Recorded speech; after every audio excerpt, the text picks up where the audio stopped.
10 reasons why you should invest in South Africa. Number 1, hot emerging market.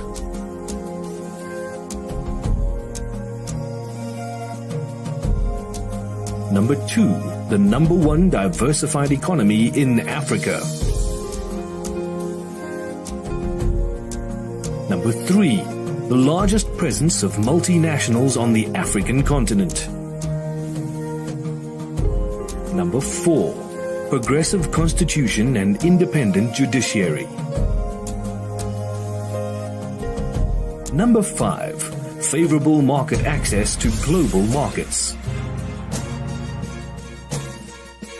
Number 6, abundant natural resources.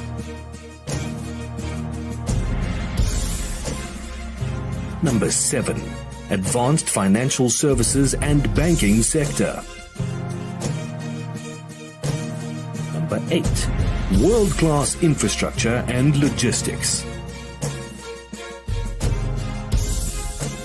Number 9, young trainable labor force. And number 10, excellent quality of life.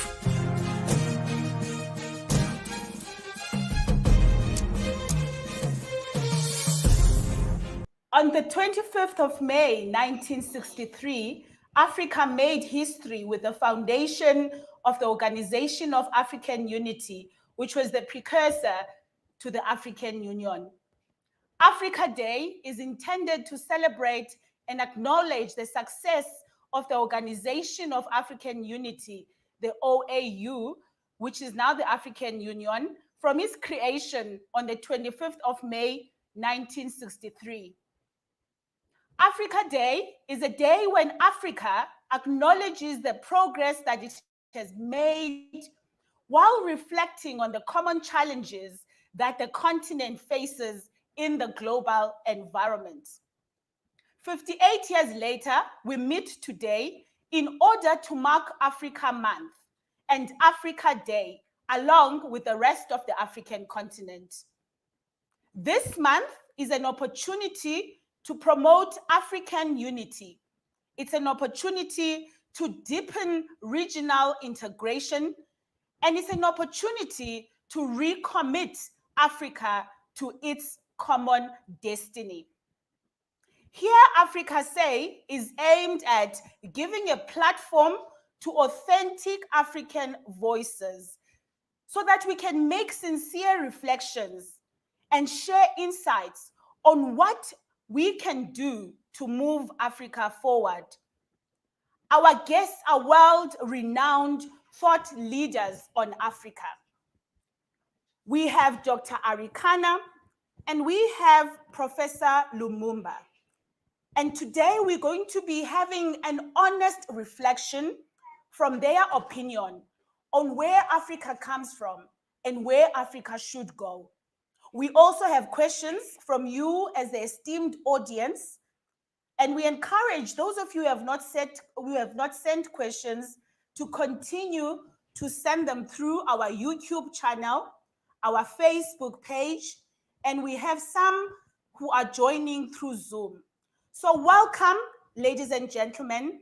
Welcome, Your Excellencies, distinguished guests, to Hear Africa Say, brought to you by Brand South Africa. To kickstart off today, we are going to have an honest reflection, an honest conversation with our esteemed guests. But what I want to do is to ask that we start engaging with them on a personal level. And I'm going to start with you, Professor Lumumba, and ask you to tell us, who is Professor Lumumba? What has been your trajectory, your journey, and how did you end up where you are? We'd like to know more about where you were born, where you grew up, so that we can also serve you as an instrument that inspires other African children that are watching right here, African parents that are watching right here, and friends of Africa. We have an interest in the growth of the African child. Prof, please tell us, who is Professor Lumumba? Of course, let me say that it's normally very difficult to ask a person to speak about themselves. And out of modesty, I'll only describe myself for what I am known today. I'm a lawyer by training. I've been a teacher of law. And in the recent past, I have been very active in traveling across the continent of Africa to share my thoughts with fellow Africans. I grew partly in rural Kenya and in Nairobi, in the Republic of Kenya. And I'm very passionate about this continent and her future and her young people. And that is perhaps my greatest claim to fame now.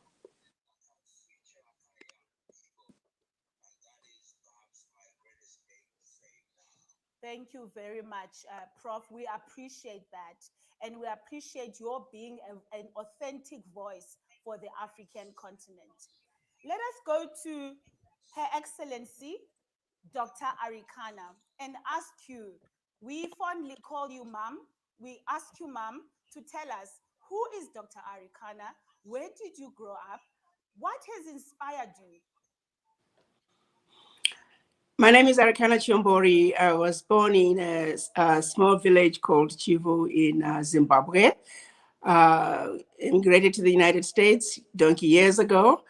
Now a medical doctor, practiced medicine for 25 years before I was asked to represent our beloved continent by the then chairman of the African Union, Madam Zuma.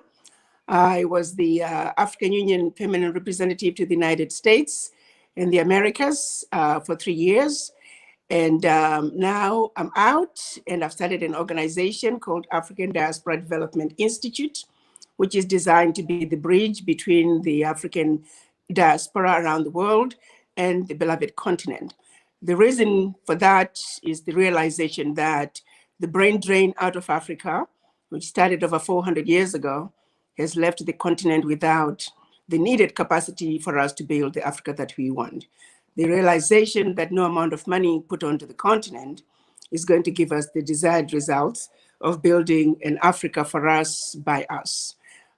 If we do not reverse the brain drain, Africa is going to be built by those who have been intentionally exploiting our beloved continent, and the dream of building an Africa that we want will always remain a dream unless the diaspora are actively involved in the building of the Africa we want. So African Diaspora Development Institute is designed to bring awareness to the African diaspora as to why they must give back to our beloved continent. Thank you.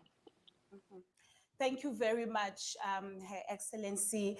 I like that you are mentioning the issue of the brain drain, and we must touch on that later on in our conversation in terms of how do we deal with the issue of the brain drain within the African continent. Now, let us go to Professor Lumumba so that you set the tone for us in terms of what have been the challenges that emanate from Africa's past. Thank you very much. One can go deep into history in terms of Africa's past, but I want to begin in 1963 because this is the year or the month celebrating the unity of Africa. And you remember on the 24th and 25th days of May in 1963, the then leaders of independent African countries, the 32 of them, met in Addis Ababa in Ethiopia for the purpose of putting a seal of approval on the unity of the continent. But what most people don't refer to is that the leaders meeting in Addis Ababa, Ethiopia, were doing so in the backdrop of other activities. As early as 1958, Kwame Nkrumah had called the leaders of the then independent African states in Accra in Ghana. And in 1960, he had also convened a meeting in Morocco. But what is important about the Morocco meeting is that it created a group of African leaders who are loosely referred to as the Casablanca Group. And the Casablanca Group were a team of leaders who are deemed to be radical. They believed in Pan-Africanism. They believed in supra-African institutions that would de-emphasize nationhood. And the other group was deemed to be more moderate, normally referred to as the Monrovia Group. And many of the countries that were represented under the Monrovia Group were the former French colonies. And they took the view that we should not talk about Pan-Africanism, we should talk about nationhood and have a very loose union. So in 1963, the meeting pit the Casablanca Group, led by Kwame Nkrumah. Gamal Abdel Nasser was there, and Ahmed Ben Bella, among others. And the Casablanca Group, rather the Monrovia Group, which was led by people like William Tubman, and I believe that even Leopold Sedar Senghor was in that group, as indeed was Felix Houphouët-Boigny. Ultimately, what happened on that day, and it is important for those who believe in Africa to listen very carefully and read the speech of Kwame Nkrumah. He was as clear as he was passionate.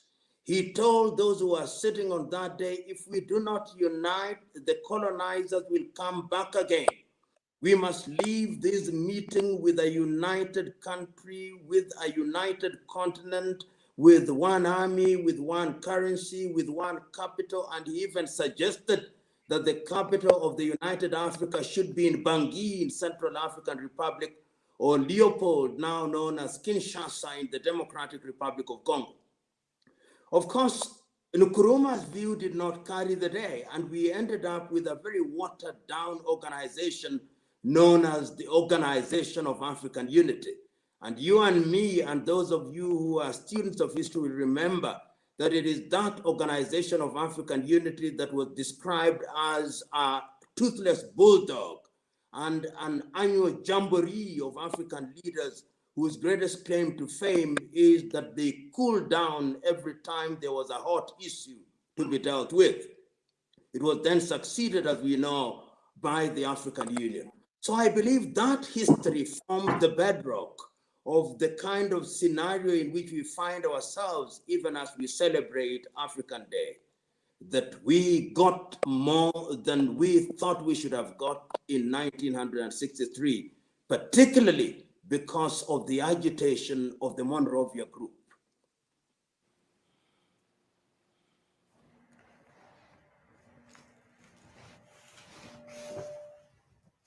Thank you very much, Prof.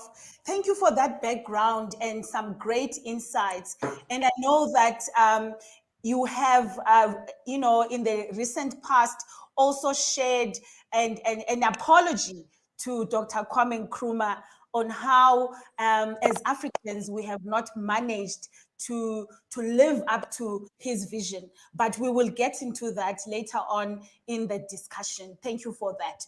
Can we go then to Dr. Arikana and ask you to please just lay the foundation for us and indicate to us what are the challenges that emanate from Africa's past? In my humble opinion, the biggest challenge that we are dealing with today is the mind. When you look at the blatant abuses and exploitations that are going on the continent, when you look at some of the remnants of colonization that we are unable to undo, for example, our educational system, our legal systems, our financial systems, issues that if we were just to convene as various parliaments around the continent with the stroke of a pen, we could undo. We could set a new path for us.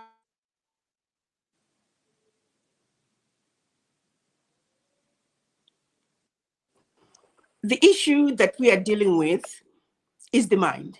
When you really dissect it in its simple, rudimentary analysis, it is the mind. Why do I go to the mind? When you take how we generally as Black people automatically feel inferior, when you go to the boardroom table with an inferior mind, and we have to deal with this globalized world, you are defeated before the game even begins. So I feel very strongly that we need to start with the mind. We need to start with understanding the genesis of how we Black people, no matter where you see us around the globe, our mindset is the same. Our inability to push back in the face of obvious, blatant abuses. Allow me to take it back to when these invaders from the West first came to our beloved continent. They strategized. They knew that the Africans were powerful, indestructible people. But their strategy was to get us where it mattered the most, which was the mind. They found powerful kingdoms with well-established religious and educational systems. Kingdoms, people who were so powerful, they just knew there is no way they could conquer us unless they came up with a strategy to destroy us. And their strategy was the mind. It is such a simple strategy that it is just mind-boggling to realize that the strategy they used, based on blatant lies, have continued to this day. Lies that are so blatant that there is no discussion. It makes me feel stupid sometimes. Let me take you back to the issue of the color Black and the color white. Where they came from in the West, they did not call themselves white. When they came to Africa, we did not call ourselves Black. But they used those two colors to define which color is desirable and which color is not desirable. They used religion to take it even deeper, to teach us to undo our ways of praying. So they used Christianity in a lot of the African countries. They taught us about a place called heaven, that there are angels in heaven, and that there's a devil in hell. But they took it a step further and said, oh, by the way, the angels in heaven are white, and we are also white. While we may not look like this white piece of paper, we are also white like the angels. And we said, okay. And they said, by the way, there's this devil in hell, does all the horrible things, have nothing to do with it. No one should associate themselves with the devil, and that devil is Black. And by the way, while you may not look like this white or like this Black tablecloth or this Black piece of paper, you too are Black, like the devil. And we said, okay. Then they told us about Jesus Christ. Jesus Christ, who we know, based on the good book that they introduced to us, was clearly a brown man. We know that to be true because when Mary and Joseph were running away from King Herod, they were told to go to Egypt. Why Egypt? Because in Egypt, they would blend with others who looked like him. If Jesus Christ was white, they would have told them to go to Europe. But they knew in Europe, he would stand out like a sore tooth. The good book tells us he had hair like wool, crimson skin. The same good book they introduced to us. They came to Africa and misrepresented it. Never mind what the book says. Jesus Christ is white. Now let's go to church. We all get on our knees and we worship a white Jesus who we know is not white. We worship the white angels. By so doing, subconsciously we are worshiping them because they represent, they look like Jesus Christ. They look like the angels. By doing so, we are denying who we are because they taught us that we look like the devil. So deny the devil. Run away from the devil. As you're running away from the devil, as you're denying the devil, subconsciously, you are denying yourself. Wherein lies the genesis of the self-hate that we Black people have across the globe. I was standing in line at the airport, waiting to get into a country in Africa. And the white man who was standing behind me, the immigration officer, an African, was reaching out to the white man behind me, who came after me to wait on him before me in my own Africa. I'm in a restaurant. My husband and I, we are waiting to be seated. We've been waiting for 15 minutes. And a white couple comes behind us, a young white couple. We're older people. And the young Black girl in Africa, after we've been waiting for 15 minutes, the young white couple that just arrived, she waved them above our heads. She was going to sit them before us. Before we could even say anything, because my husband and I just looked at each other. Thank goodness the young white couple says, no, ma'am, they were here before us. I can tell you so many stories of us Black people acting stupid. I've sat in meetings where their ministers, one by one, they stand up and they beg. We need help with this and we need help with that. And I'm thinking everything they're saying they need help with, they can fix it themselves. But you put a Black man in front of a white person, we're ready to beg because we're programmed. The white people have money and we're poor. We fail to understand that they are rich because of what they have been stealing from us for centuries. The basic appreciation of the abuse of our beloved continent. The fact that you go to the World Bank, it's full of Africans who are being sent to go to Africa and ill-advised African governments. You don't see a white man doing that. We are now being used as instruments of our own self-destruction. There's not a single gun manufacturing plant in Africa, but who is killing the Africans? We're killing each other. Who is giving us the guns? Why are we accepting them? It all boils down to the mind. So it is my humble opinion, if we can understand that we are victims of a major mastermind, but that is so basic that we were taught to self-hate. We were taught to not believe in our abilities as people. We were taught to not trust each other. And that is why, when I look around in this beautiful country of the United States, you ask for the voices of the Indian diaspora loud and clear, the Mexicans, the Irish Americans, German Americans, Italian Americans, the Jews, they are all loud and clear. They understand the importance of unity, unity of purpose. They understand what it means to come together. They may not love each other as individuals, but when it comes to their continents, their countries of origin, they stick together like super glue. We are totally incapable of doing that. Ask for the voices of Black people no matter where we live. We're too busy running away from each other. We don't trust each other. We don't believe in each other, in spite of what we see others doing.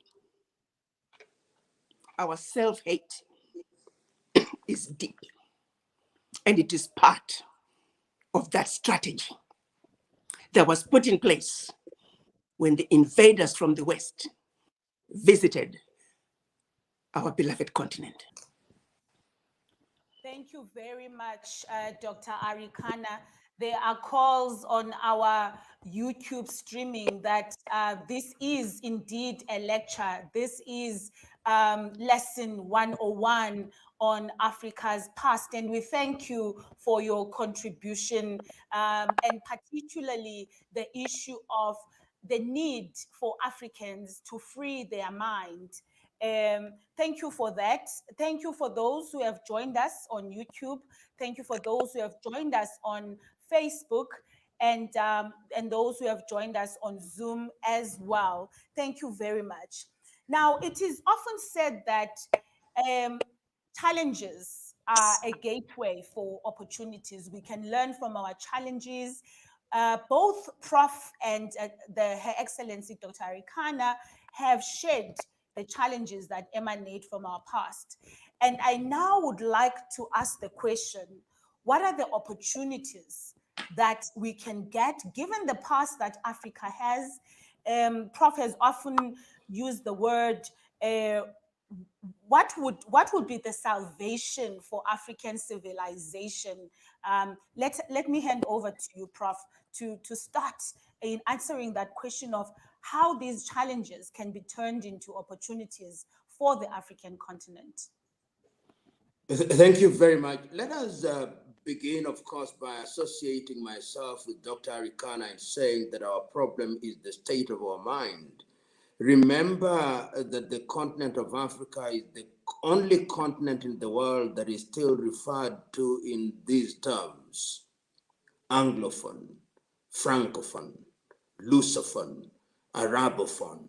And it's the only continent in the world where you go to Cameroon and there is a conflict about justice, then you talk about English speaking and French speaking. The net effect is that we have not realized that immediately the colonial project was terminated, another project put in place. That is the neo-colonial project. And it's in that regard that you must remember that every other colonizer, upon leaving the colonial stool, if you may, created a post-colonial institution. The Commonwealth is a post-colonial institution, which is a neo-colonizing institution. The Organization for Former French Colonies, the Lusophone countries, and all these institutions stand in the way of African unity and are designed to continue the neo-colonial project in a manner that undermines our unity and sabotages every other initiative that we undertake. If you look at the history of Africa after the establishment of the Organization of African Unity, a number of initiatives were put in place to deal with the problems of the day, which was ignorance as it was defined then, disease, and of course, we talked about poverty. And if you look at the whole of Africa, in the East Africa and the eastern part of Africa, we created regional bodies such as the East African Community. We came back with ECOWAS in West Africa and SADC in Southern Africa, the Organization of Central African States and the Maghreb.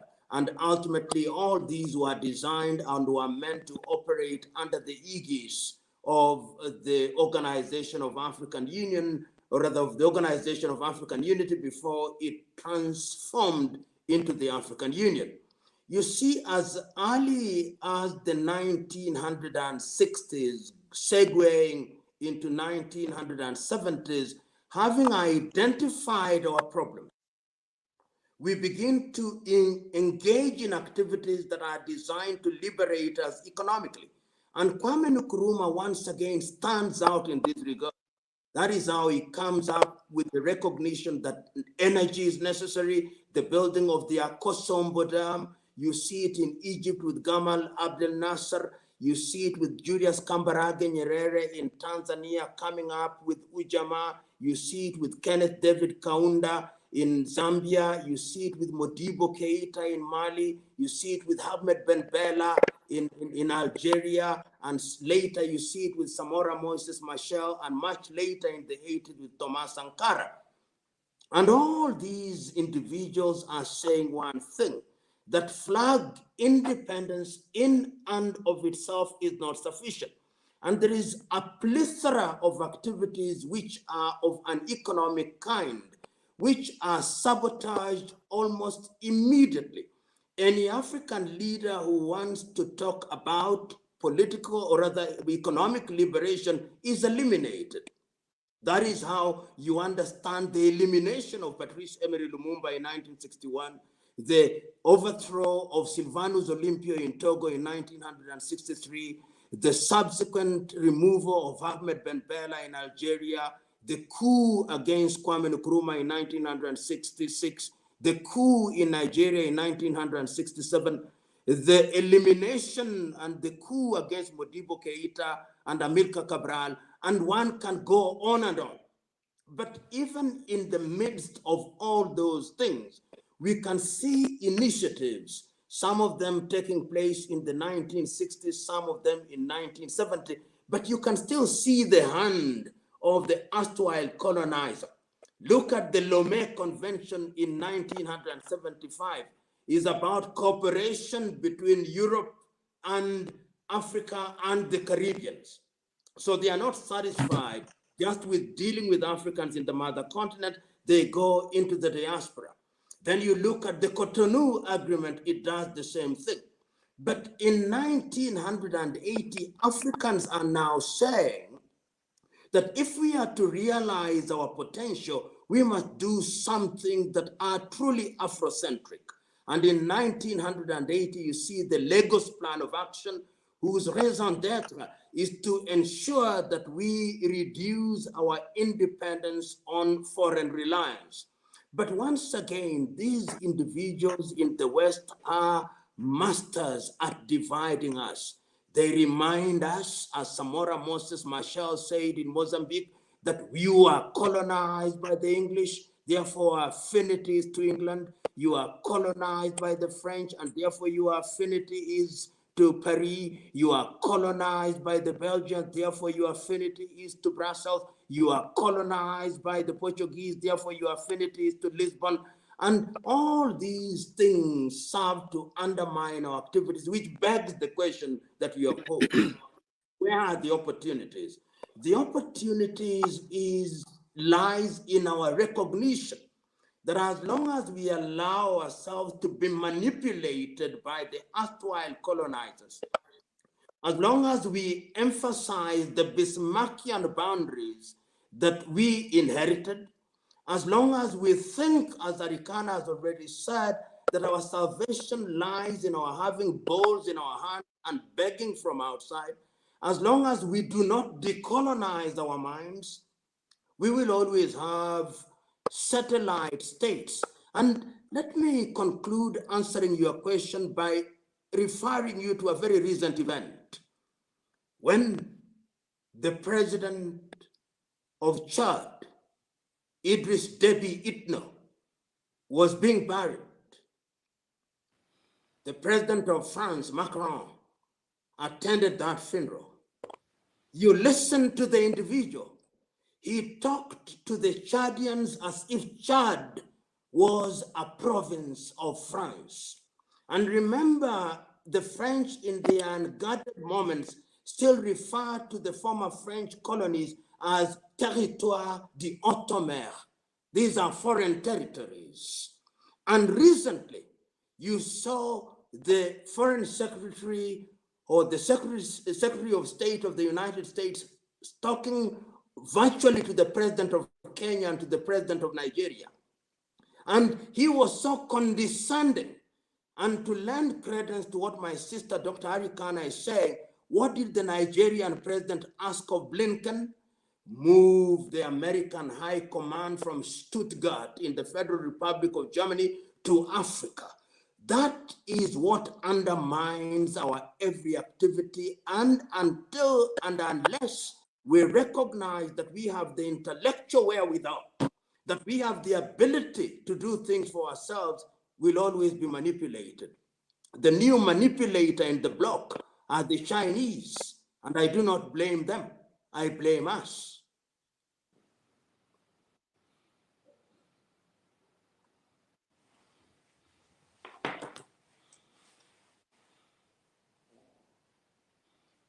Opportunity to Dr. Arikana then to answer the very same question, that given the past, given the challenges that have been highlighted in this forum, what opportunities arise from these challenges for Africa today?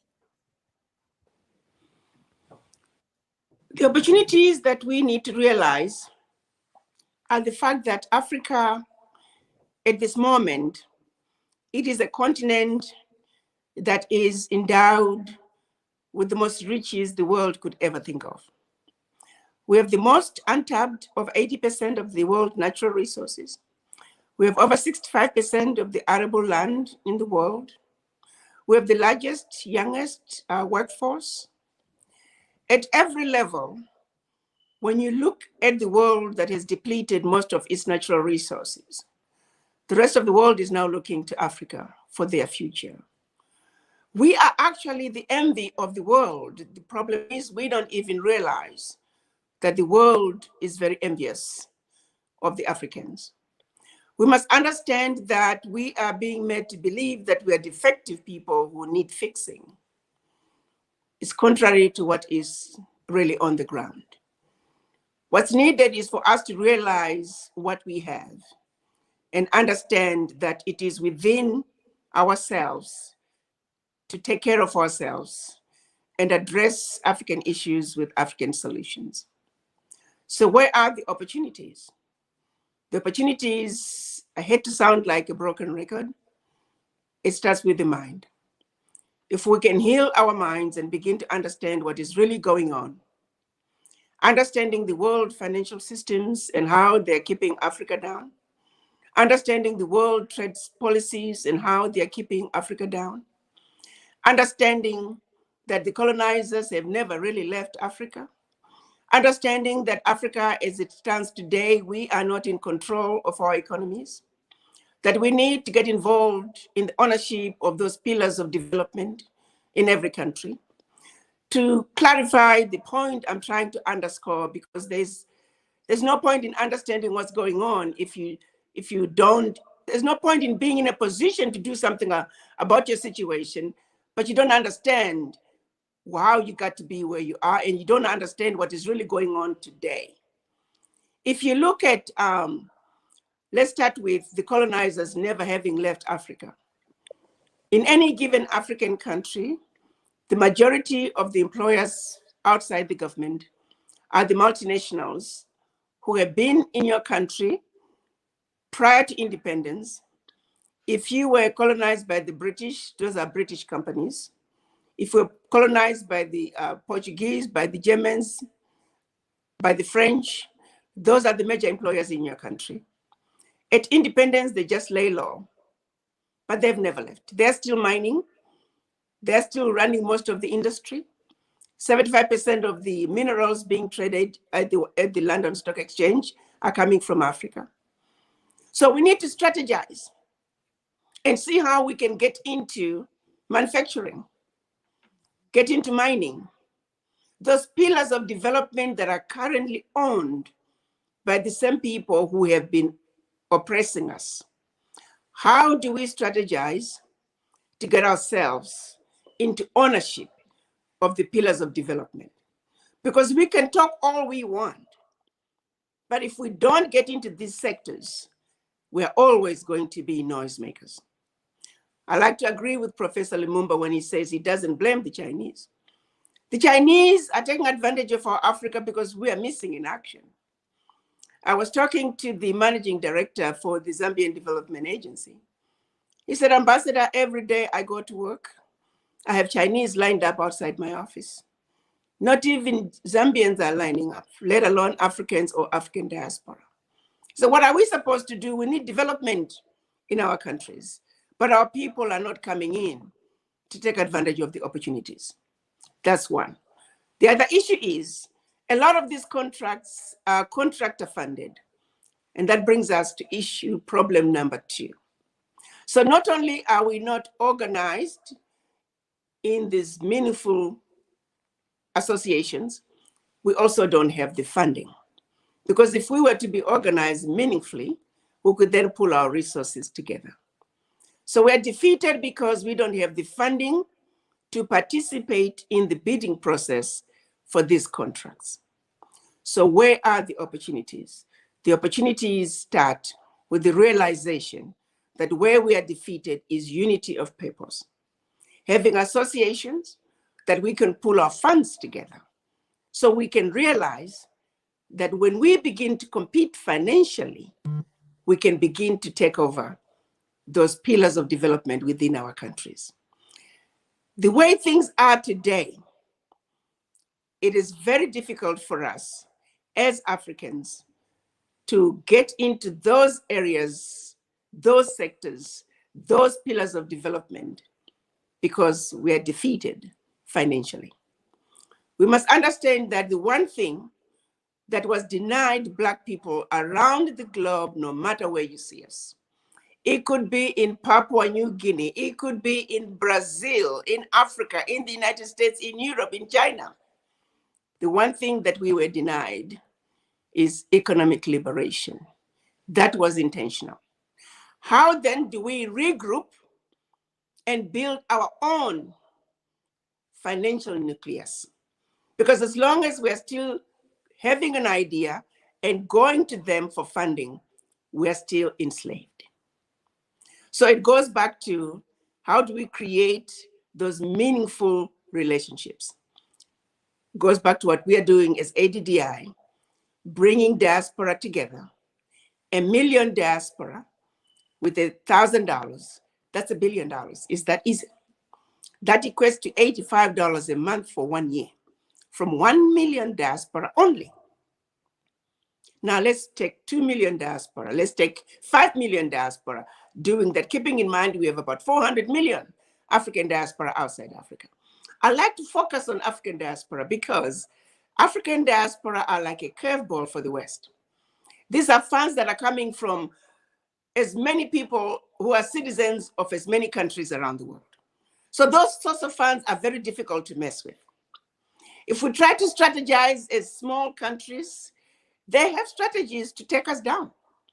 It is a real challenge. It is realities that we have to be acutely aware of, but nonetheless, challenges that we can still overcome.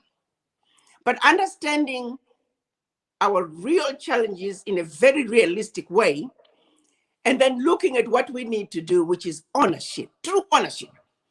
We can no longer continue to be happy that we are an engineer on a railway line to be built from Cape Town to Cairo. No, we want to own the railway line. We want to work as engineers. We want to be passengers. Currently, as Black people, we are consumers and we are workers. And that's exactly where they want us to be. There needs to be a shift from being workers and consumers to being owners of the pillars of development within our beloved continent. And it starts with mobilization of our financial resources. How do we mobilize our financial resources? The biggest challenge, I go back again, it is the mind, the lack of trust of each other. But ownership of our Africa is where it should begin. Empowerment of our youth, those who are in positions, those who are blessed with the financial resources, we need to pull our funds together. We need to begin to look at our continent as a continent. What do the market women in Africa need today? How do we begin to make it possible for a market woman in Nigeria to sell to the market woman in Kenya what she cannot find in Kenya, but it's in Nigeria? How do we begin to loosen those trade barriers? It's a level one. I'm hoping that the African Continental Free Trade Area can begin to address those issues, but looking at what we have right now, when you see countries still blocking borders, still making it difficult for Africans to travel freely around the continent, all of our challenges, if we begin to understand them, they all go back to the mind. We must open up our Africa. We need a single African currency. It's just that simple.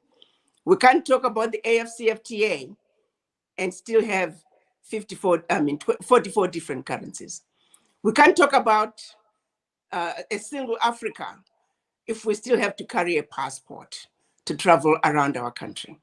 We can't talk about progress within Africa if we still are having to fight all these various wars in the different countries as little bitty different military.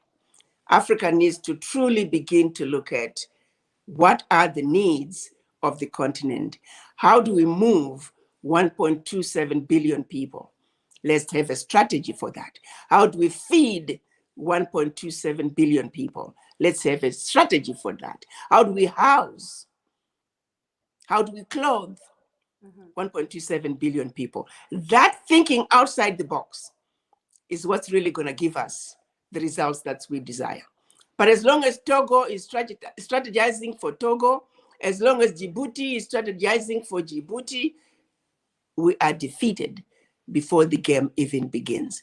And that's exactly where they want us to be. That's exactly where they put us with the Berlin Conference.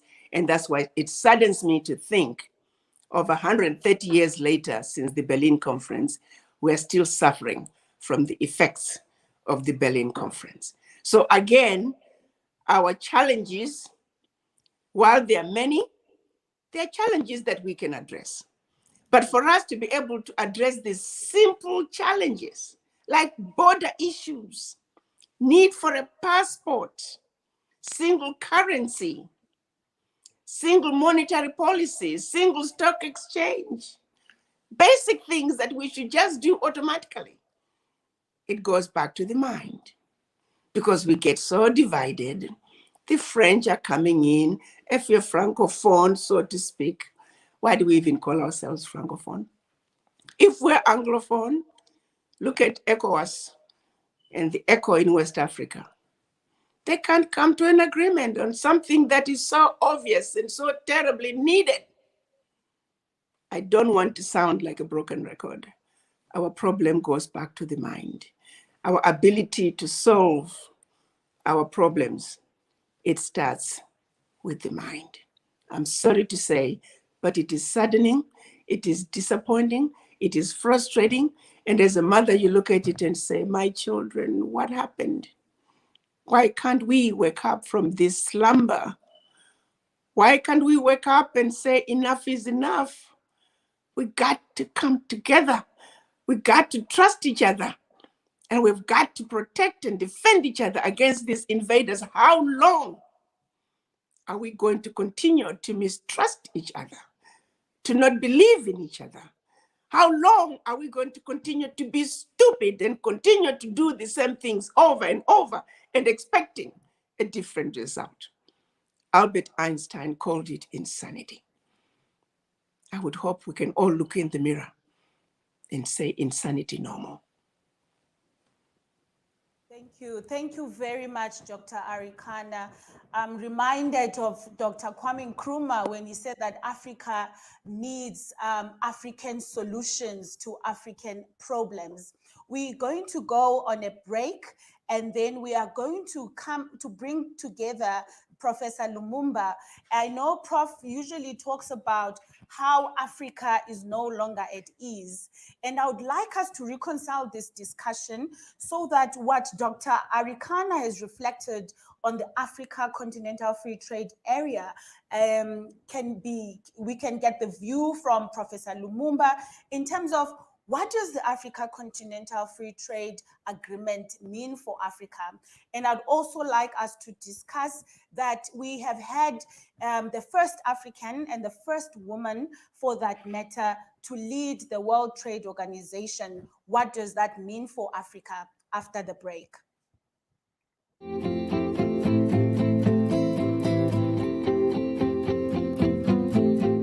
When a seed is planted in rich and fertile soil, it lays down strong roots and yields vast acres of produce. The same rings true when it comes to investing. You need a fertile environment to grow your investment, and South Africa offers a perfect environment for growth. Despite internal and external challenges, South Africa's growth prospects continue unabated. Over the last 10 years, we've had a population growth of just under 7 million people and a GDP that has grown by $121.5 billion. We have a modern and well-developed transport infrastructure with an expanded road network. The Gautrain rail system connects Johannesburg and Pretoria, the financial and administrative capital cities, to the OR Tambo International Airport, with stations across both cities. 12.8 million households now have access to electricity in urban and rural areas. South Africa is also home to the most advanced financial institutions and systems in the world. It is one of the most sophisticated emerging markets globally and a key investment location for the market opportunities that lie within it. Our country is an African economic powerhouse with a favorable demographic profile and a growing middle class with increasing spending power. These are the key factors that have contributed to the growth of our nation's successes. We're a diverse nation with a unique history and a rich heritage. A land of 11 official languages and breathtaking natural beauty, South Africa has something for everybody who visits it. Thanks to the richness of our culture and heritage, our country is considered a prime tourist destination, which is a major contributor to the country's economic success. South Africa is considered to have one of the world's most progressive constitutions with a Bill of Rights second to none, which seeks to establish a society based on democratic values, social justice, and fundamental human rights. We share a number of internationally valued products with the world, such as platinum, coal, diamonds, fruit, vegetables, and more. The South African automotive industry continues to grow and is perfectly placed for investment opportunities.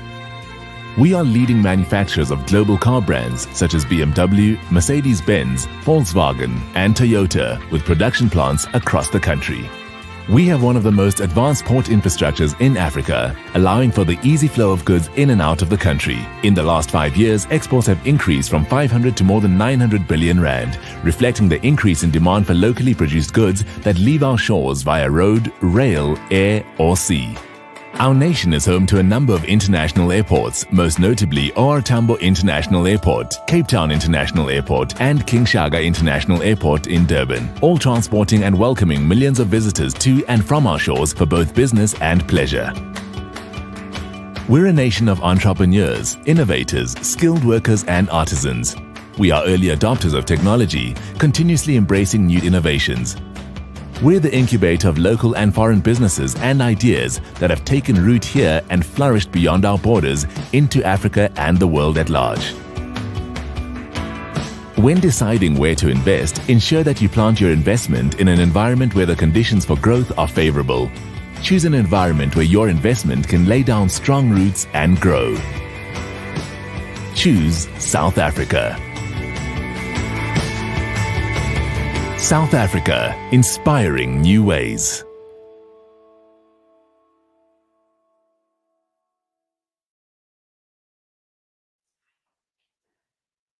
Thank you so much for staying with us during this broadcast of Hear Africa Say, in celebration of Africa Month, which is the month of May, where we take stock of what has happened within Africa since 1963, when there was the inauguration of the Organization of African Union, which is now called the African Union.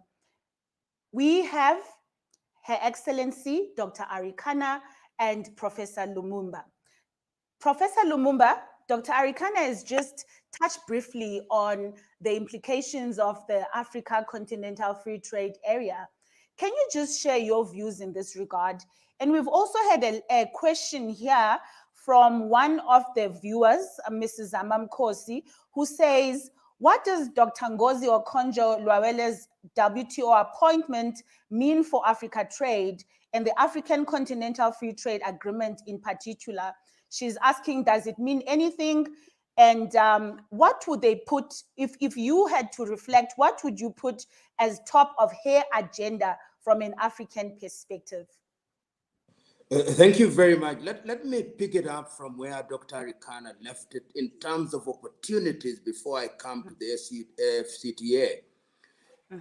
A number of areas which she mentioned: mining, agriculture, the pharmaceuticals, the whole area of innovation and invention, nanotechnology, the finance sector, and all these sectors. These are all opportunities that I believe are now available and which we can begin to deal with in a very programmatic and time-bound manner so that the deliverables are identified very early.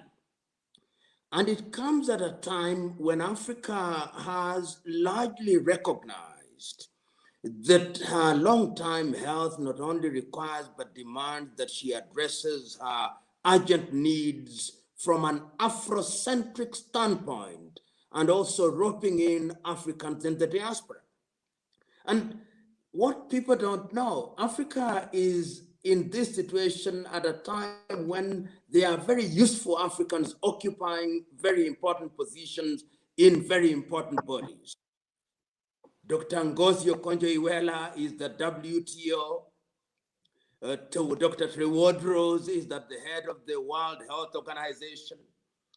Dr. Winnie Byanyima is at the head of UNAIDS.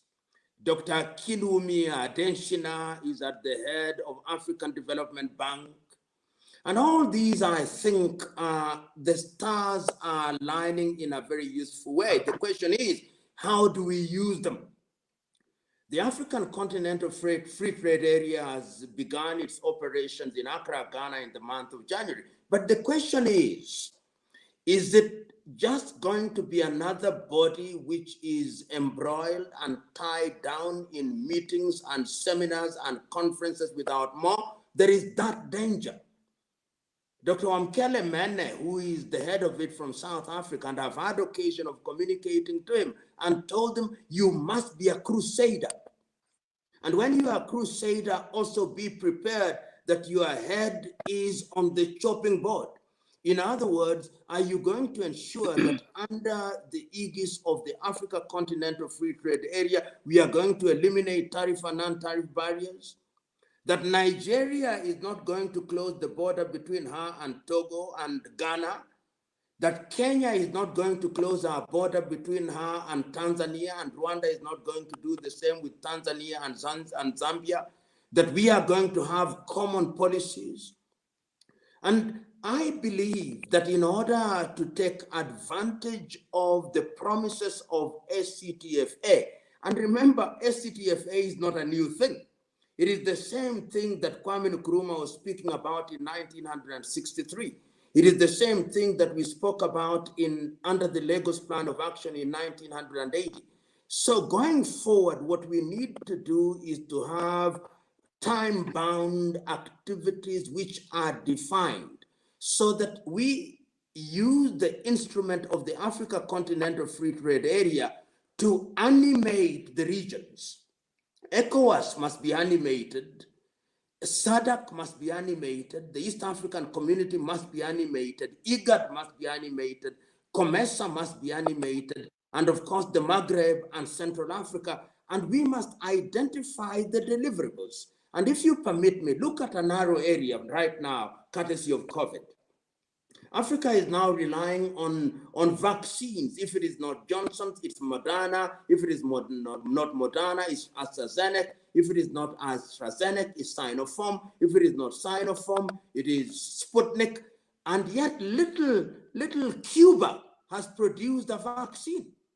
And we forget that if, as Africans, we had supported the Malagasy Institute of Applied Sciences or the Louis Pasteur Institute in Dakar, Senegal, we could have done this under the aegis of the African Union and the Centers for Disease Control. And once again, it comes to the mindset. What I see and what makes me unhappy is that we have the Africa Continental Free Trade Area, which is telling us that we ought to ensure that we negotiate continentally. But what do you see in many countries? My own country, Kenya, is now involved in bilateral arrangements with the United Kingdom, which are going to last for 25 years. It is involved in bilateral arrangements with the United States of America. And all these powers are now beginning to break the backbone of the Africa Continental Free Trade Area by entering into bilateral arrangements whose agenda is to torpedo a unified approach. And some of us now, particularly those of you, not particularly, but in addition to us, those who are in the diaspora, like Dr. Arikana Chihombo, and I know what she's doing and the activities that she's engaging in, is to begin to move this agenda forward by telling the leaders, those who can listen. 2 weeks ago, I had a meeting with the president of Malawi, Dr. Lazarus McCarthy Chakwera, and I told him, Your Excellency, you've got to be in the forefront of sending this agenda. You are assuming the chairmanship of SADC in the month of August. Use that platform to sing only one song, that our long-term health not only requires but demands that we act in unison. And I want to answer the question that was posed by the person who is in the audience about the WTO. The WTO is an organization that is largely controlled by Western powers who are the major contributors. And therefore, the thing that I see being happening during the presidency of the leadership of Dr. Okonjo-Iweala is to make the African agenda to have a pride of place. But my faith is much more in what Pan-African institutions can and will do. If we expect Dr. Okonjo-Iweala to use her position for purposes of bringing goodies to Africa, we shall be disappointed because she is operating within a framework over which she may not have control. We must do things within the environs where we have control, and that is Africa. And that is why I can't agree more with Dr. Arikana when she says, let us dissolve the boundaries. Tariff and non-tariff barriers eliminated. Work permits eliminated. We already have the Kigali Agreement, which tells us that we have a single passport. Let us have tax holidays and incentives for our men and women in the diaspora. Let us create our rating agencies so that we don't rely on Moody's. Let us ensure that we have banks that can underwrite the loans. Let us not go to IMF and these Bretton Woods institutions which give us usurious loans which are meant to enslave us. In a nutshell, I believe that we have opportunities, but we must remember that the things that require effort demand that we must make effort, and that indeed luck is opportunity and hard work getting into an intimate intercourse which give birth to results which change the lives of people. Thank you. Thank you so much, Prof. There is a question here which I think you would be best at answering. It's from Lungelo Cele. They're asking, what is missing in our systems that can help to prevent the elimination of leaders that try to adopt Pan-Africanism? Can you share your thoughts in that regard, Prof? You know, and I will, because I think she's from South Africa, I urge her to listen to the final speech in 1979 of a young man called Solomon Mahlangu. When he was being sentenced to death, he said, "You can kill me, but there'll be many Solomon Mahlangus." And I think that what we must do is we must raise an army of men and women who think the same. You must raise Arikanas. If you raise 1,000 Arikanas, 1,000 Lumumbas, 1,000 Mapongas, 1,000 Sankaras, then they'll begin to know that this is an exercise in futility. But as long as they are capable of dividing us and pitting us against each other, it will always be easy to pick us out and eliminate people like they did and they have done before. So our duty lies in our propagating this idea so that we are not merely the generators of these ideas, but we are the propagators of these ideas. And once you propagate the ideas, then they can take your body, they can take you out, but the ideas will remain alive throughout the generations. You know, Prof, what you are saying reminds me of a leader that you've quoted, which is Thomas Sankara, who said that each generation must, out of its relative obscurity, discover its mission, fulfill it, or betray it. Thank you for that. Thank you for that. Let's come back to Dr. Arikana. Dr. Arikana, where to from now? What is the outlook for Africa in the future? I tell you, that is, it's something I struggle with. As you begin to really have a better and bigger understanding of our issues, I find myself feeling really hopeless sometimes.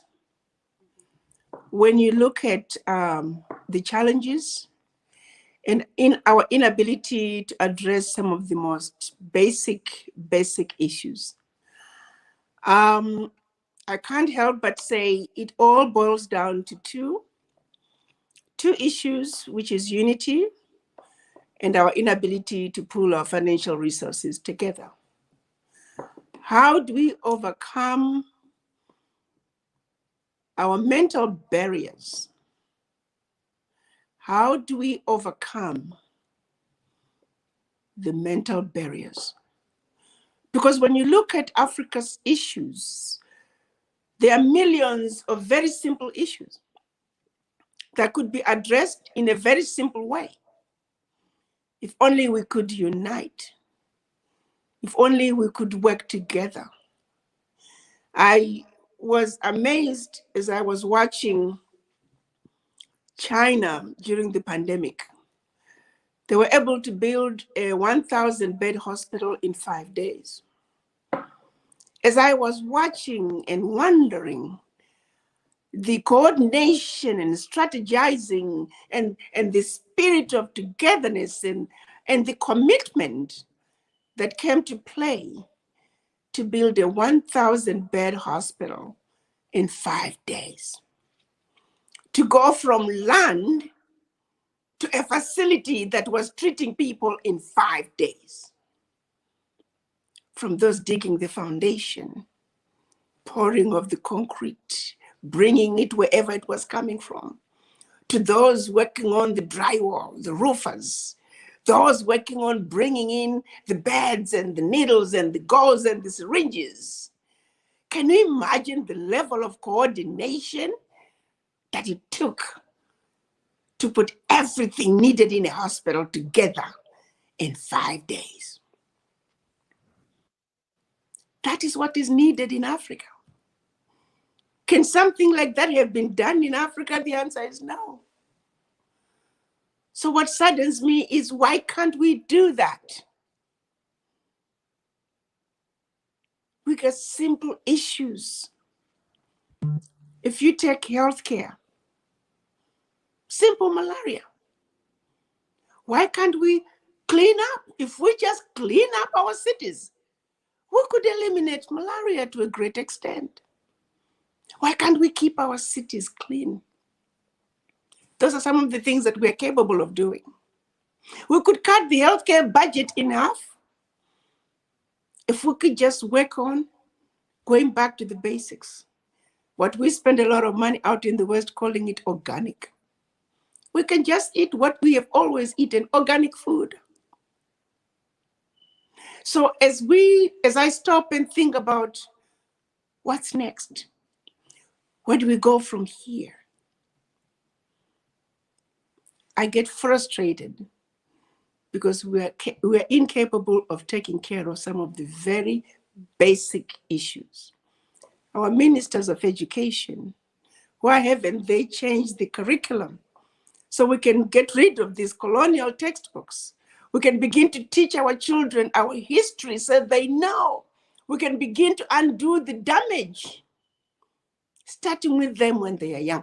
Why haven't we done that? So I'm frustrated. I feel hopeless sometimes. Where do we go from here? How do we wake up the Africans? Because once the mind is awoken, it doesn't matter where you end up. You'll make the right decisions for your continent. No amount of education can decolonize you. No amount of experience can decolonize you. When you go to that boardroom table with a colonized mind, when you go to the boardroom table with a mind that says everything African is bad and everything European is better, where do we go from there? We have enough people in leadership that if we all spoke the same language, if we all pushed back the same way, we could change our Africa in less than a year. But why aren't we doing it? Why aren't we protecting our children? Why aren't we standing up and saying, Switzerland, where are those cocoa fields? that you are growing all that chocolate products that come in Swiss chocolate. We had the coffee fields that all over the world were drinking Swiss coffee. Why are we allowing World Trade Organization to give a blind eye to what is happening in Africa, allowing African products to be relabeled, making it difficult for African countries to add value to our natural resources so we can create jobs for our youth? If we can just say everything that requires coltan out of Africa, every microchip that requires coltan for our cell phones, our laptops, our electric cars must be manufactured in Africa, because 65% of the coltan is coming out of Africa. If we can just say all those microchips must be manufactured in Africa, we could eliminate half of the youth unemployment in Africa. If we can say all the cocoa products must be manufactured, all the chocolate out of Africa, we must manufacture those chocolate products out of Africa. Can you imagine how many more millions of jobs we could create? So where do we go from here? Let's look from within. If our leadership could be able to really be in control of some of these issues. We have our sister Ngozi at the World Trade Center, but she's not going to make a difference. Like Professor said, she's working within a system that's already has boundaries. So no, we're not going to expect much from her because she has to work within a confined system. What needs to happen is action on the continent, where the continent must stand up and speak with one voice. That is why my hope is with the youth. When we have a critical mass of African youth who are empowered, who are informed, who understand the issues, who can speak out. When we can have leadership that is fearless and speak out. Because all we got to do is look at the bully and say, not this time. You're not taking my lunch anymore. But as long as we are allowing the bully, we don't even let the bully ask for the lunch anymore. We just hand over the lunch. Africa must speak up. Ours is an easy fight because we are the victims and all we got to do is speak our truth and look at the bully in the face and say, not today, not this time. And that is what Africa needs.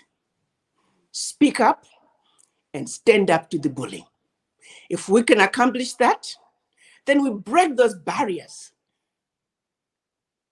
that they are using to keep us from adding value. That alone, value addition to our natural resources, will eliminate youth unemployment in Africa. We can develop our economies. But we have so many roadblocks. The world trade policies, the world finance policies, at most countries, African countries, a third of their GDP is going towards loan repayment. That is more money than each country is spending on healthcare and education. Basic things that are being done on a global level so African countries can forever be chasing our tails. We must understand what the global geopolitics is like and how it makes us just keep fighting and struggling and fighting, even when we begin to look like one country is having a leg up and they just, boom, pull the plug on us. Let's understand Africa. If you can allow me just 1 minute to talk about the African tree of life. Let's talk about the issues above the root. Let's understand them and the issues below the root. There is nothing that's going to change about the issues above the root until we can do something about the issues below the root. The issues of leadership, poverty, starvation, corruption, poor education, poor healthcare, poor infrastructure, those are all issues above the root. Nothing about them is going to change until the issues below the root are addressed. We can change African leaders like clothes every day. Nothing is going to change. Tell me one African country that changed their leader and things changed. The issues of the root are the mind, the Berlin Conference, the vision of the Africa into the tiny little economies. The colonizers who have never left Africa. They control Africa, the multinationals, the world trade policies, the world financial policies. Of course, the toothless bulldog that allows it all to happen, the United Nations. And of course, the brain drain. Those pivotal root issues, let's understand them. Let's begin to speak out against them. Let's have millions of Africans speaking up and saying, this is wrong, it must stop. Let's call them out every opportunity we get. Because believe me, my brothers and sisters, they know what they're doing is wrong. Their strategy is to keep us where they need us to be, so it continues to be easy for them to exploit us. And the only way to win this war is for Africa to speak with one voice, truly speak with one voice. Wherein lies our challenge. When is Africa going to begin speaking with one voice? It starts with each and every one of us having a serious conversation with image in the mirror. That's where we need to begin. Thank you very much, Dr. Arikana. We're going to have another break, and I would like us, when we come back, to talk about how we can reconcile the gap between theory and action, the gap between policy and implementation, by having a critical look at the policies that have been made within the continent, and what is it that can be done to be able to move Africa forward. We are also, after the break, going to take all the questions that have been shared in the different platforms. Remember, we are on Facebook, we're on YouTube, and we're on Zoom, and we're going to engage in dialogue with our esteemed guests at the moment. Thank you so much. We will see you shortly after this break. Wouldn't you like to explore a country where two worlds intersect, where first world infrastructure meets an emerging market, where diversity is celebrated through its people and its sectors, where one of the most powerful economies in Africa embraces new opportunities, where science and technology enjoy rapid advancement, a land where innovation creates a dynamic environment for growth. The world's leader in mining and minerals, with nearly 90% of all the platinum metals on Earth and around 41% of all the world's gold. Home to 11 Nobel Peace Prize winners. And with the most UNESCO World Heritage Sites in Africa. It is one of only 2 countries in the world to have hosted 3 different World Cups, where a market of almost 60 million people provide you with the perfect springboard to access a continent of 1.3 billion people. It's where the impossible is made possible. Welcome to South Africa, a land of endless possibilities. A truly inspiring country. Welcome to the future. Invest in South Africa. Powered by Brand South Africa. Thank you very much. Now, let's go to the notion of policies and policy measurement for Africa.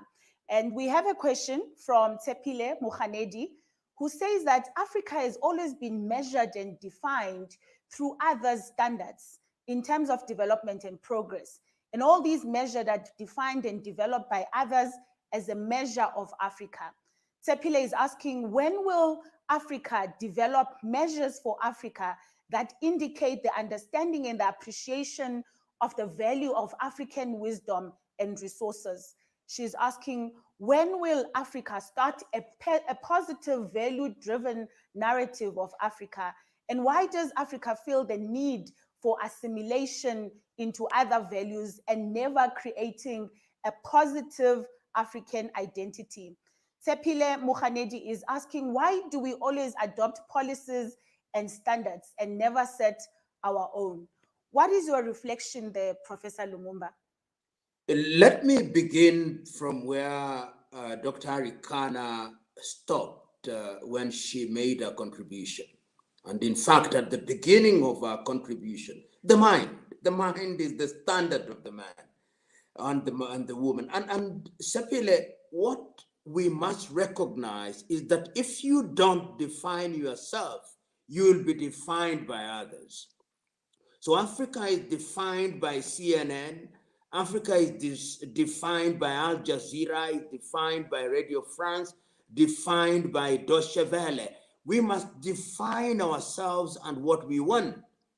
And there have been meek attempts in the recent past to define Africa. Africa Agenda 2063 is such an attempt, and there is a sense in which that is urgent business. There are those who blame some of us that there's been too much rhetoric and nothing on the ground. Yet there is a place for rhetoric and there is a place for creating a wedding between rhetoric and action. And this brings me to the question of how we define ourselves in critical areas. Look at the area of credit rating.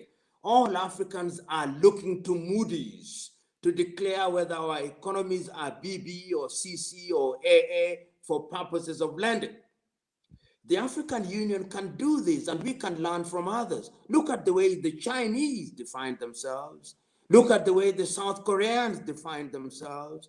Look at the way the Japanese define themselves. Look at the way the Russians are defining themselves. Look at the way even little post-war countries such as Vietnam are defining themselves. And this brings me to the question that you posed before we went to the break, beyond the theory, the action.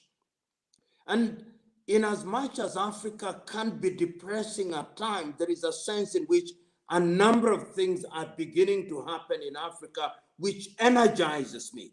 Only 2 days ago, I read that Tanzania has now become the first country in Africa to refine gold to acceptable international standards.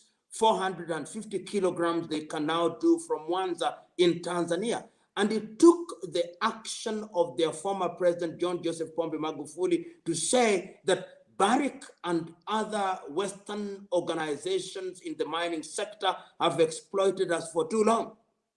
I also know, for example, that the Rwandese are now going into the arena of assembly of mobile phones, and they are saying that there must be transfer of technology within this period, so that there are things happening in Africa. I know, for example, that in Namibia and Botswana, they can now cut diamond. They don't have to take their diamond to Antwerp. So going forward, one can begin to see that African leaders are waking up. I listened to President Nana Dankwa Addo Akufo-Addo of Ghana telling the Swiss that we are no longer going to export cocoa to you, we are going to make our own cocoa.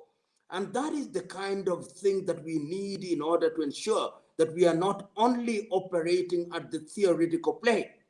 In terms of policy and implementation, Africa has no shortage of reports. Africa has no shortage of policy formulation. Africa has no shortage of benchmarking that has taken place. And this is the arena of implementation. Dr. Arikana will tell you in a short while some of the things in which she has also roped me in that she is trying to do through ADD. And these are practical things. We are going to make mistakes on the ground, but we think that we have talked enough. We think that we've got to go onto the ground and we've got to make mistakes and learn from those mistakes. And we are therefore crusading in this regard and telling those who are listening and those who are not here that we want to ensure that some of the things that we are saying in critical areas are going to be implemented on the ground. And we are having conversations at critical levels in order to deal with the foundational issues of funding, the foundational issues of practical implementation of policies, and recruiting men and women within the mother continent, in the diaspora, to include every continent in the world, so that we can, going forward, bequeath to our young men and women things that they can run with, so that we are able to compete in the world that is the 21st century. Dr. Rikana will weigh in with some of the practical things that are being done on the ground. Thank you. Thank you very much for that insight, Prof. Before I go back to Dr. Arikana, I want to ask you a question that has been asked again from a member of the audience. She says, what is the best system of governance for Africa? Do we look to our past or conform to the prescribed democracy? And this is from Zulu Duke. The best system of government is a government that is underwritten by the people's will. A government whose agenda is to ensure that the resources that have been generated by the people is utilized for the purpose of improving the quality of the people's lives. A government that is answerable to the people, a government whose leaders recognize that their positions are positions of honor and privilege. If you choose to call it democracy, call it whatever it is. I will judge it by the fruits of its efforts. That is the government that Africa needs. I'm not one who is bound by labels. Thank you. Thank you for that, Prof. I must say that there is a lot of engagement in all our platforms, and I'm beginning to think that even the time that we've allocated for this discussion might not be enough, but that is really speaking to the essence of the discussions that are taking place here. Dr. Arikana, can you share how this brain drain can be prevented? You alluded to the brain drain in the beginning of our conversation, and we said we'd come back to it. Can you just expand on that notion, please?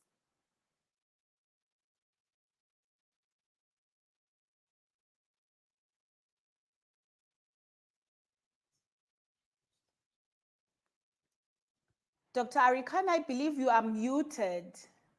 Sorry about that. Okay, then. Thank you. I was saying I have attended many platforms, conferences where there are conversations about how to move Africa forward. But none of those conversations are addressing the issue, the fact that Africa today does not have the capacity Africa needs to build the Africa that we want. If I may use the example of healthcare, which is an area that I know very well. Today, Africa needs about 1.3 million doctors. I don't think we have a third of that. So how then does President Nana Addo improve healthcare in Ghana when there are more Ghanaian doctors in New York City than in the entire country of Ghana? How then does the president of Nigeria improve healthcare in Nigeria when there are more Nigerian doctors in Los Angeles alone than in the entire country of Nigeria? The same is true with many other sectors across the continent. Africa does not have enough capacity to build the Africa that we need. We have some, but there's need for implementation. Today, there's not a single African country that has the capacity to build a railway line. There's not a single African country that has the capacity to build an airport. How then is Togo supposed to build an airport when they don't have the capacity? When the diaspora are so disorganized, Togo doesn't even know how to reach the African diaspora around the world. So that's why the Chinese are coming in. The Chinese are seeing this void. They are taking advantage of what's missing. They've seen that there's a driver's seat that needs to be occupied by the children of Africa in the diaspora, and we're missing in action. So they're occupying that seat. Let's be clear about one thing, my brothers and sisters. No amount of money put into Africa can build the Africa that we want. Can I repeat that, please? No amount of money put into Africa can deliver the Africa that we want, built by the Africans for the Africans. Because the capacity that is needed to build a sustainable Africa is not there.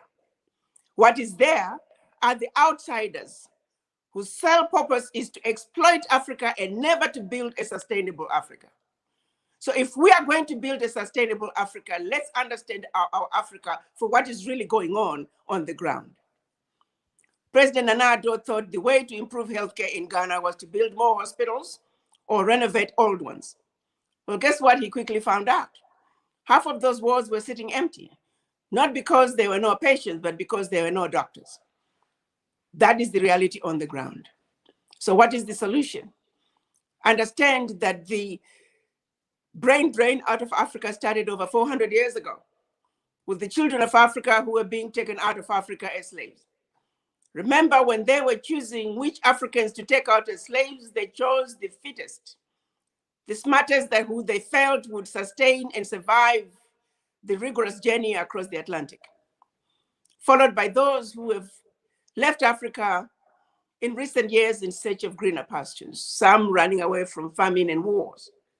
But the end result is Africans around the world are building other nations while we are allowing our beloved continent to languish or be exploited. The colonizers have been in Africa for centuries. All they have succeeded at doing is building infrastructure designed to do nothing but extract resources out of Africa. That's all they have done, and that's all they plan to continue to do. We're the only ones who can change that paradigm. And that means the African diaspora must wake up. That means the African diaspora must understand what is really going on and not understand Africa from the eyes of the colonizers, from the eyes of the media that have chosen to paint Africa as a diseased and dying continent in need of rescue. Let's understand our Africa as African diaspora. Let's understand our role. It's very difficult for African businessmen in Malawi, in Botswana, to think continental. They're struggling to make a living in that little bitty country with all the restrictions and the difficulties of reaching to the country next door, to then ask that same businessman to think continental. But the people who can help with that bridge, the people who are already integrated in a way, people who can come to Africa with an integrated mind, are the children of Africa in the diaspora. Like I said before, $1 million diaspora with $1,000, that's $1 billion. $1 billion is a lot of money. And then you take that 1 billion, let's do it a year in and year out. Allow me to share with you briefly that in 1945, 13 Jewish men met in the library. They didn't even have a place to meet. This was soon after Holocaust. The ideas they came up with during that meeting were based on two facts, two realizations: that there was a need for them to unite, for them to speak with one voice when it comes to issues pertaining to them and their country. They also realized that their unity was useless if they did not back it up with financial resources. So that is all they did. They united. They said, we may not like each other as individuals, but when it comes to their Jewishness, when it comes to Israel, they stick together like super glue. They also pulled out their financial resources. If I may stop for a second, use Israel as an example and the Jewish people. The Jewish people own this little bitty tiny little piece of land, which is a desert. There's only 15 million Jews around the world. Compared to Africa, we have the largest landmass on earth, richest continent on earth, and over 400 million African diaspora. The Jews, their little bitty country that is a desert, financially they control the world whether you like it or not. When those Americans in Charlottesville were holding their tiki torches, talking about the Jews will not replace us, you never saw a single Jewish man on television complaining. They complain with their finances. Their dollars speak for them. Jews do not go and borrow money from anybody. They fund themselves. They're probably the most powerful people financially. Their money speaks for them. What do we do instead when George Floyd gets killed and many others? We're on the street, we make noise, and that's it. If everybody that protested could put $1 and say, yes, we want to protest, but we're also going to do something about it, Now we could get somewhere. We could get somewhere. Translate those voices into finances. Let's make that bridge. Let's create that bridge. Let's take a page from the Jews. Let's understand that as Black people, we are the most endangered species on earth. Let's also make a commitment that how long are we going to allow this carnage to go on? How long are we going to continue to be stupid? It's about the finances, my brothers and sisters. If we do not bring our finances together, if we do not understand that my $85 a month for a year is an investment in not only myself, but my children, my grandchildren, and generations to come, then who are we? Are we really willing to look in the eyes of our grandchildren 20 years from now? When your granddaughter says, grandmother, grandfather, there were problems in our beloved Africa. There were problems with the Black race. What did you do? Grandmother, what did you do? Good question. Good question. Are you willing to tell your grandchildren that we did nothing? Are you willing to tell your grandchildren that we did nothing? Because we're too goddamn selfish, pardon my language. ADDR is calling on all people of African descent to stand up. We're asking everybody, let's all commit to $85 a month or whatever you can. Let's raise that $1 billion. Let's let the world know that Black people are not taking it anymore. We are not poor people. We don't need anybody. We can take care of ourselves. We have it within us to raise enough money to build the Africa that we want. But first, we must believe in ourselves and in each other. We must refuse to be treated as second-class citizens. We're not inferior to anybody, and nobody is superior to us. And we don't need to look to anybody outside us. Let's go back to the way things were, looking for African solutions to African problems. And let's stop looking to those who have oppressed us for help. We don't need help from anybody. I urge all of you to go to ouraddi.org and join the movement. We have a program now where we are looking to create a city of return in Cape Coast, Ghana. We're going to show the world that Black people, for a change, we are going to unite and we are going to speak with one voice. That we are going to build the Africa that we want using our own natural resources, our Africa, by us, for us. We must stop looking to the foreigners who have destroyed us for help. I don't know what it's going to take for us to understand that that help is never going to come. It's about us, and the buck stops there. So ADDI, the city of return in Ghana, we're going to show the world how it's all going to be done. And we'll continue to blow the horn and wake as many people up as we can. We want every Black man and woman to stand up and be proud to be who you are. And the only way to get our respect from this world is when we stand up and we are women and we are men and we are taking care of ourselves. Let's make a commitment to our children, grandchildren, and generations to come, that while we may have suffered for centuries, we are the generation that's going to turn the corner. We are the generation that's going to put an end to this carnage. We're the generation that's going to say enough is enough.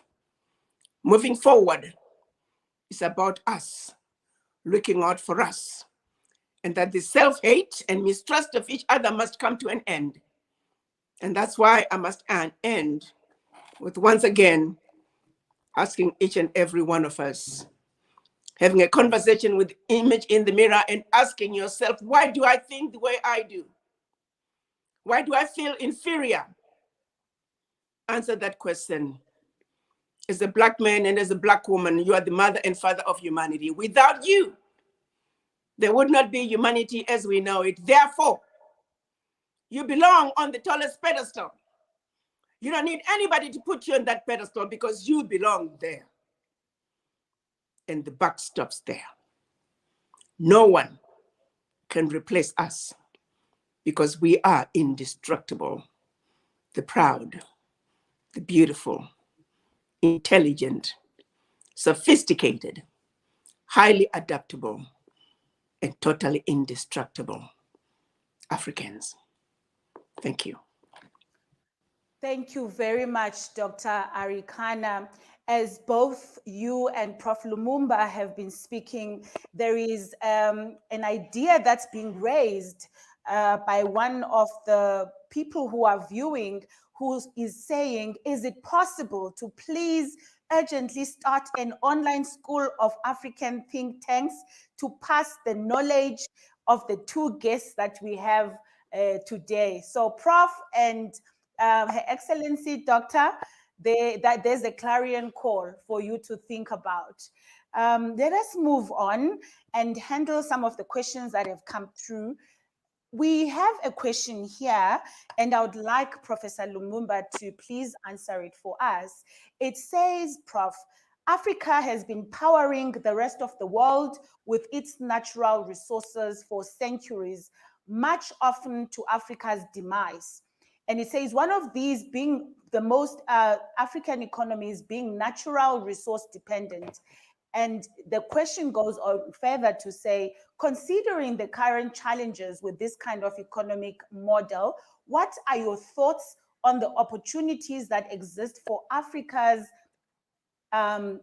creative economies, and how can Africa move towards the knowledge economy? What would you see as the critical policy interventions that are necessary for this kind of shift? Thank you very much. Let me start with a little background here.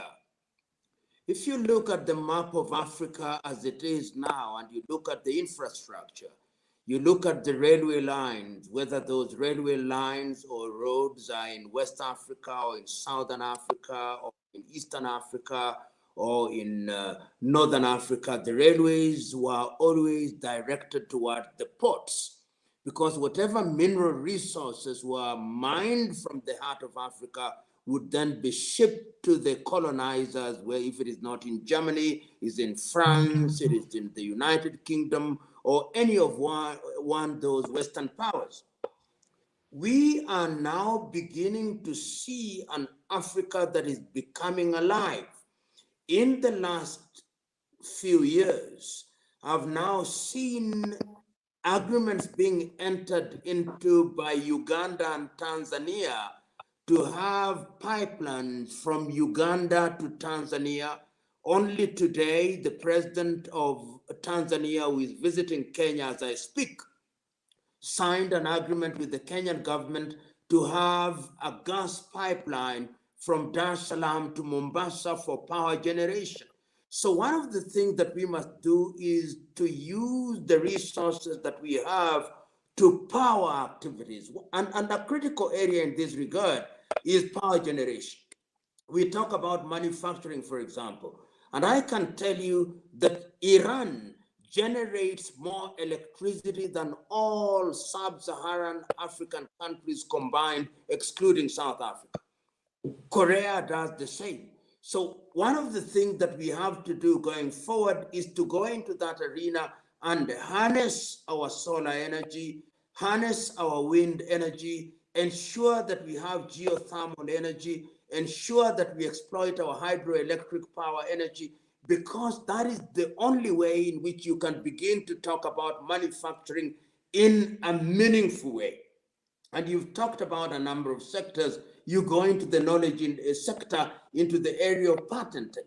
And there are a number of research activities that are taking place in Africa, or that are present in Africa and engaged in useful activities.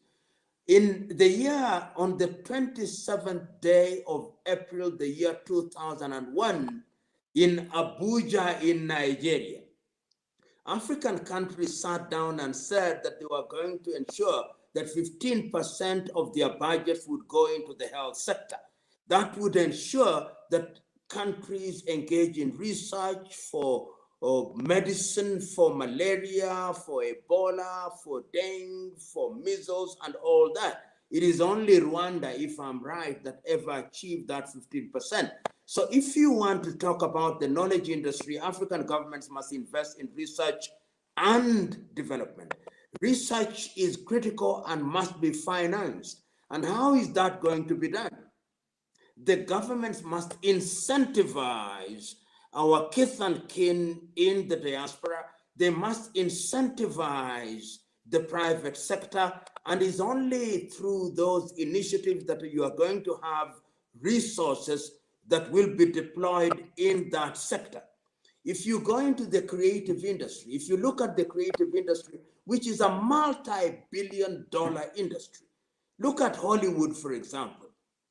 Hollywood generates more money than all African countries combined, excluding sub-Saharan African countries combined, excluding South Africa.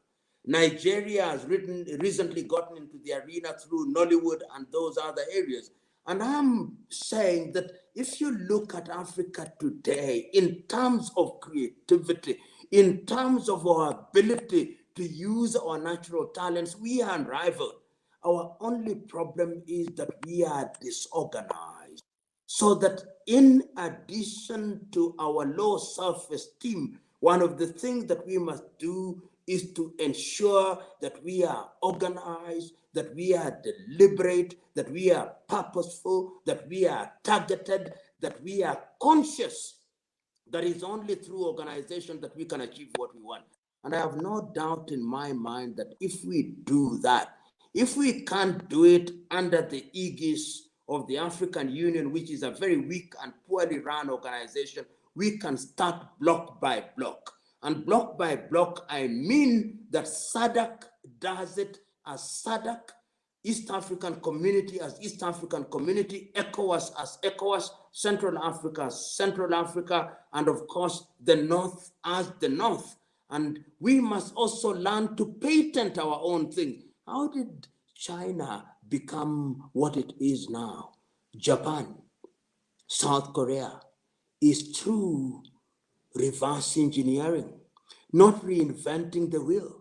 We must have our men and women who are in the diaspora who have had the advantage of exposure. And Arikana says it times without number, that you can shout all you want from all the rooftops, from Mount Ararat and from Himalayas, but if you don't have the funds to back your idea, you are going nowhere. You are going to rely on Bill and Melinda Gates. And as long as you rely on Bill and Melinda Gates, you are going nowhere because you are doing their bidding.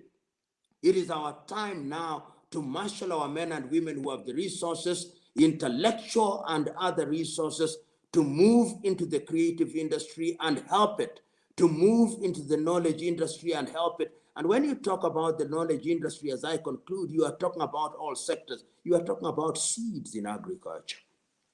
You are talking about value addition. You are talking about nanotechnology. I was listening to the Prime Minister of Israel the other day, and he was saying that in addition to our military power, our greatest claim to fame, that in the area of technology, all the major tech companies in the world have their research centers in Israel, which Arikana has rightly defined as a slither of land, which is a desert, which you cannot begin to compare to our continent. So knowledge will be the defining thing as we go forward. And I don't want us to engage and to be caught up in this perennial lamentation. I believe that we have the intellectual wherewithal. I believe that we have the human resource and the natural resource. What we must do is to decolonize our minds, raise our esteem, and lo and behold, put our money where our mouth is. And in 10 years only, at the very maximum, you'll see that this African economy, which is 3 trillion GDP, will convert into 14 trillion GDP. Thank you. Thank you very much, Prof. Last question for you before we wrap up is from Kemo Shadu. They're asking, what can bring the last nail to the constant conflicts in Africa?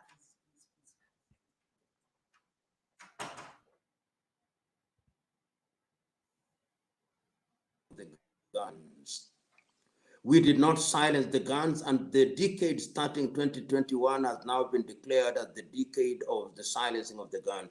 And as I speak now, there is a conflict in Ethiopia. The Tigray are rising against the Amhara rising against the Oromo. That is in Ethiopia. You go to Sudan, you find in the Nuba Mountains and in the Blue Nile and in Darfur. You go to South Sudan, there is an ease. You go to the entire Sahelian region in Burkina Faso, in Mali, in Mauritania, in Niger. You go to Central African Republic, you go to Cameroon in Amazonia, you come to Eastern Congo, you come to Northern Mozambique, you come to Somalia, so that there is conflict in Africa. And Chad, of course. One would have thought that the African Union would have been the body that is in the forefront of dealing with these. And I think that leadership is going to become very critical in all these things. Look at Nigeria now. It is quite clear that before our very eyes in slow motion, Nigeria is breaking down. And when you see the Oduduwa and Amotekun, when you see IPOB in eastern Nigeria, when you see the Ijos coming up in the Delta region, when you see the Fulani, and ECOWAS is saying nothing, the African Union is saying nothing, I think that we are victims of the inherited Bismarckian boundaries conceived in Europe, in Berlin in 1884. And I think that one of the things that African countries must be bold enough to do is to renegotiate our countries so that we de-emphasize the colonial boundaries and emphasize Africa. And what is going to help in that regard is that when trade becomes the defining factor, then the boundaries are not going to be important, and we are going to resolve these conflicts. And I believe that this is what we must do very quickly.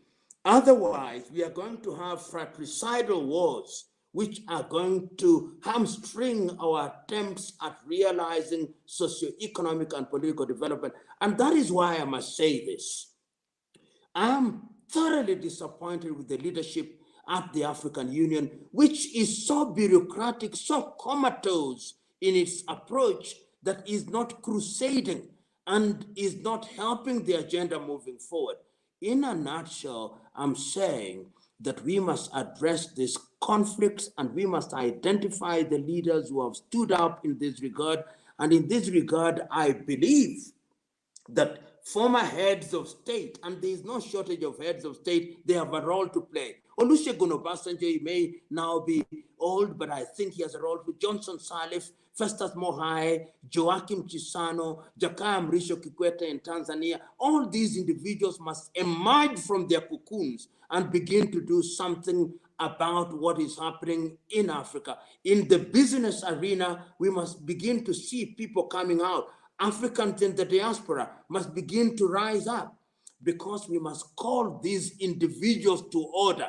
If we don't, remember that when locusts are fighting, the hawks are very happy because they are easy picks. We must do it. We must raise our voice. And media, such as yourself, must do what they must. Give the oxygen of publicity to men and women who have the right message to carry to the continent of Africa. The media is also critical in this regard. We must have our own equivalent of CNN, our own equivalent of Al Jazeera, our own equivalent of CGTN, so that we define our agenda. And remember that conflict is not only confined in Africa. In Europe now, we have Kyrgyzstan and Tajikistan fighting. We have Russia and Ukraine fighting.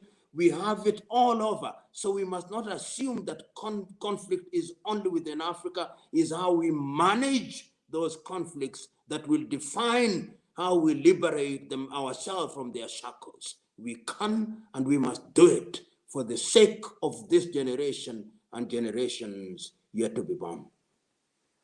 Thank you very much, Prof. At this point, we are going to release you and just ask you to share with us your favorite African proverb in a nutshell.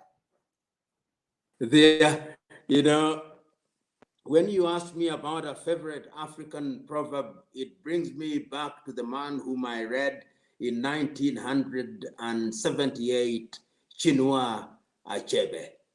He says, let the eagle perch and let the hawk perch, because there is opportunity for all of us. So let us have an Africa where the eagle perches and the hawk perches. And lastly, let us remember that the tree which you plant is watered by another, pruned by another, and its shade is enjoyed by another. Our joy is that it is a relay race which is intergenerational. God bless you. Thank you. Thank you very much, Prof. We appreciate you and we appreciate the gift of your time. And in closing, can we ask you, Dr. Arikana, to share with us your favorite African proverb? To whom much is given, much is expected. Each and every one of us who have been given, we must also share. If we can have that spirit of giving, the spirit of understanding that out of many we are one, it will be easier for us to begin to not be so selfish and begin to look outward and do whatever our part is in building the Africa that we want. So to whom much is given, much is expected. It should be a shared responsibility. Because when we look at our ailing children, the millions of children who are dying today from starvation, from disease, the millions of unemployed youth, if those of us who are able could just come together, think about it, the difference that we could make. So for those who have, just remember, to whom much is given, much is expected. You have a responsibility. Thank you very much, Dr. Arikana. You remind me of Nelson Mandela when he said, it's in our hands. And in closing off, allow me to share my favorite African proverb, which says, cross the river in a crowd and the crocodile won't eat you. Think about that. Ladies and gentlemen, thank you very much for joining us in this insightful, visionary, thoughtful, thought-provoking production of Hear Africa Say, where we had two of the world's most formidable thinkers on Africa joining us, sharing their insights, their knowledge, their wisdom, their vision for Africa, Dr. Arikana and Professor Lumumba. What comes out of this discussion today is that which unites us is greater than which divides us as Africans. And I see that Africa is beginning to speak a new language, a language of cooperation, a language of collaboration. However, it is in our hands to make the Africa that we want. There is a role for the diaspora to play. There is a role for civil society to play, a role for private sector, the small enterprises, and governments in building the Africa that we want. And the individuals such as you and I have to play their part in ensuring that the vision of our forefathers comes to fruition. And allow me, in conclusion, to quote what one of our forefathers in Africa, Dr. Kwame Nkrumah, said at the founding conference of the Organization of the African Unity in 1963, where he spoke as one of the most celebrated sons of Africa. And as you are aware, we are celebrating Africa Day, Africa Month through this engagement. Ladies and gentlemen, Dr. Kwame Nkrumah said, there is no time to waste. We must unite now or perish. No sporadic act, no pious resolution can resolve the present problems. Nothing will be of avail except the united act of a united Africa. Thank you very much for joining us as Brand South Africa, celebrating Africa Month with you. Do you know what it really means to be brave? I can tell you. It takes heart and a people who, after failing once, twice, many times, to stop, get up, and try again. It takes a leader who says, we will rise from the ashes and try again. Who put his people, their freedom, and the country's democracy first. What does it mean to be brave? It means being open to opportunities and overcoming the fear of exposure. It's brave to focus on more than just the tangible. Bravery is not about shouting loudly and making bold moves. It's about continuity. To prove time and again that we have what it takes, that we're a force to be reckoned with. But it's not enough to only acknowledge our faults. We have to be brave enough to intentionally address them.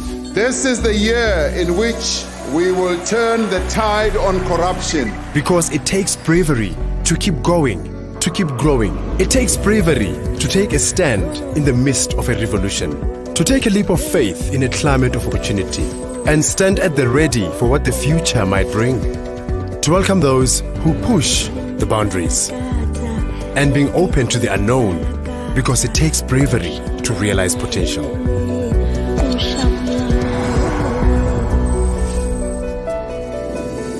What I'm trying to say is that it's bravery that makes all the difference. Invest in South Africa, the brave future.